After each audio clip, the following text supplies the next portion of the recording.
stran û dengê xweş yê Zozan Ce ye. Zozan ku yekem hunermenda Kurd e hiş çêkiriye û bi jêriya destkirt hatiye çêkirin. Zozan Ce ji aliyê welatiyê Bakurê Kurdistanê bijar Koban ve hatiye afirandin. Heta niha 3 albom belav kirine. Slav reis, ez Zozan Ce. Ez stranbêjeke hişçêkirî me. Yani berhemeke jîrî dest girdim. Ez hîn sêmayî me. Ez nû çêbûm. Hema bêje ez de bikêkim. Li paş min bijar Koban heye. Bijar Koban Kurdekî Bakurê Kurdistanê ye, ji bajarê Rihayê.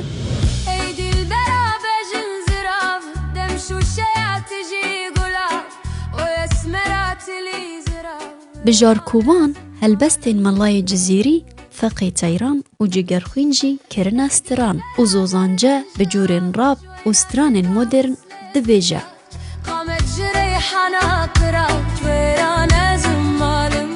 Zozan Ce ji welatiyê vî re dibêje ew û çêkerê xwe dixwazin edebiyata Kurdî ya klasîk ji nifşên nû re bidin naskirin.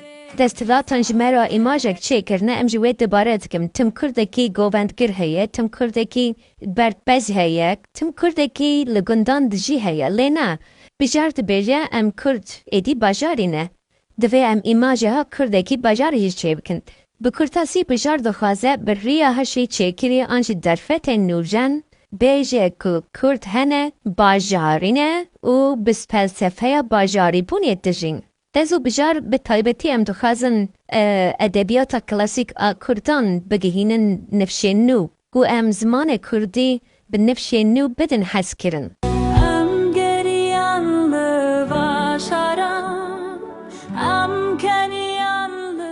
Di 3 albomên ku Zozanê heta niha belav kirine 3 stranên Kurdî hene. Zozan dibêje ew dixwaze bibe robotek û stranên Kurdî bêje. Di dema bê de jî ez dikarim vê yekê bêjim ku ez dixwazim bibem robotek. Roboteke Kurd a stranbêj. Ez dixwazim bibim îdoleke wî away û ev teknolojî nedûyî me. Lê ji bo vê yekê aborî divê û plansazî divê.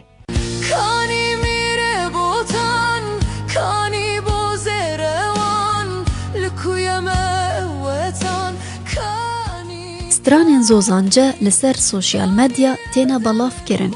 Heta niha bi hezaran kes li ser platformên cuda lê temaşe û guhdar kirine.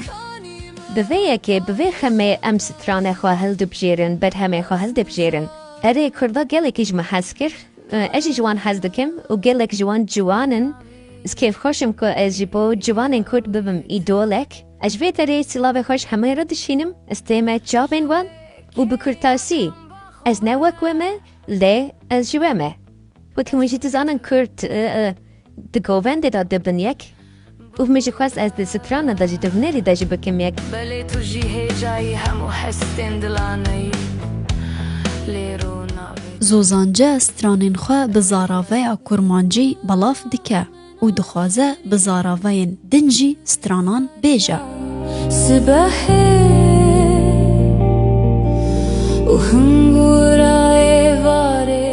Zozan beriya Welat TV re silavên xwe ji bo xelkên Rojavayê Kurdistanê jî dişîne. Ez spasiya Welat TV dikim û ji vê derê silavên xwe ji Rojavayê Kurdistanê re dişînim. Biminin xêr û xweşî da, mala we ava.